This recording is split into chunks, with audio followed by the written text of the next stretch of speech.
वो कहते हैं कि दो दुश्मनों की पहले तो लड़ाई करवा दो, आपस में रंजिश करवा दो और फिर बाद में उसी का फायदा उठा लो। और ये बात अच्छे से जानते हैं डोनाल्ड ट्रंप, क्योंकि उन्हें पता है कि मैं पॉलिटिशियन से पहले एक बिजनेसमैन हूँ और बिजनेसमैन का माइंडसेट ऐसा ही होता है जैसा आप देख रहे हैं। पहले इजराइल पर एक बयानबाजी की और उसे अपना दोस्त बनाया, बाद में इजराइल से युद्ध करवा लिया और गाजा में त्रासदी उत्पन्न हो गई, जिससे गाजा के लोगों को यहाँ वहाँ भटकना पड़ रहा। वहाँ की बिल्कुल दशा खराब हो गई है। लेकिन अब जो खबर सामने आ रही है उसे सुनकर आप दंग रहने वाली हो। जी हाँ, आपने बिल्कुल सही सुना। बहुत कुछ चला इस वक्त जियो पॉलिटिक्स में। आइए जानते हैं क्या है पूरा मामला। देखो, खबर सामने आ रही है कि गाजा के 10 लाख लोगों को लीबिया में बसाया जाएगा। डोनाल्ड ट्रंप का ये बड़ा बयान आया है सामने।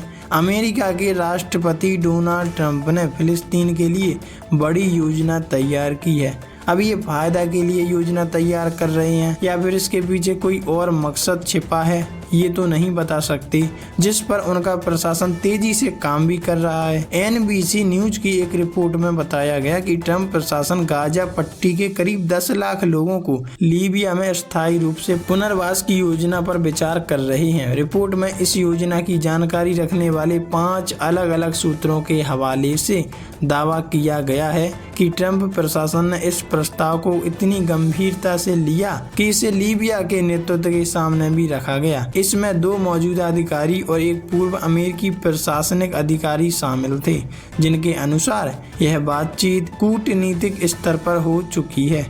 अरबों डॉलर की पेशकश और राजनीतिक सौदेबाजी। इस योजना के तहत अगर लीबिया गाजा के फिलिस्तीनियों को बसाने को तैयार होता है तो अमेरिका उसे अरबों डॉलर की आर्थिक सहायता प्रदान करेगा। यह वह फंड है जिसे वाशिंगटन ने 1 दशक पहले रोक दिया था और इसे अब दोबारा जारी करने की पेशकश की गई।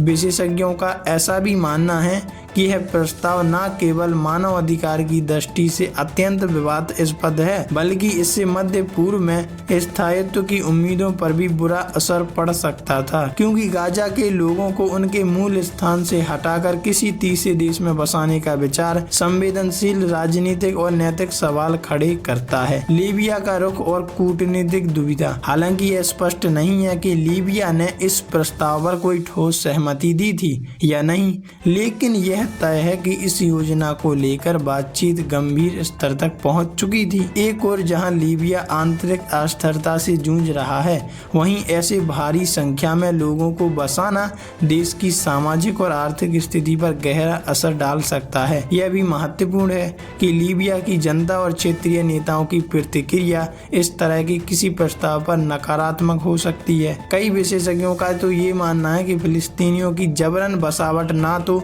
न्याय संगत है और ना ही यह कूटनीतिक का उदाहरण है। मतलब कहने का अर्थ सिंपल है कि डोनाल्ड ट्रंप चाहते हैं कि लीबिया हमसे जितना चाहे पैसा ले सकता है, बस इन 10 लाख लोगों को बसा ले अपनी कंट्री में, जिससे हम गाजा पर औद्योगिक क्षेत्रों का निर्माण कर सकते हैं और हमें प्रॉफिट मिल सकता है। वैसे आप इस बारे में क्या कहना चाहेंगे, कमेंट में लिखकर जरूर बताइए।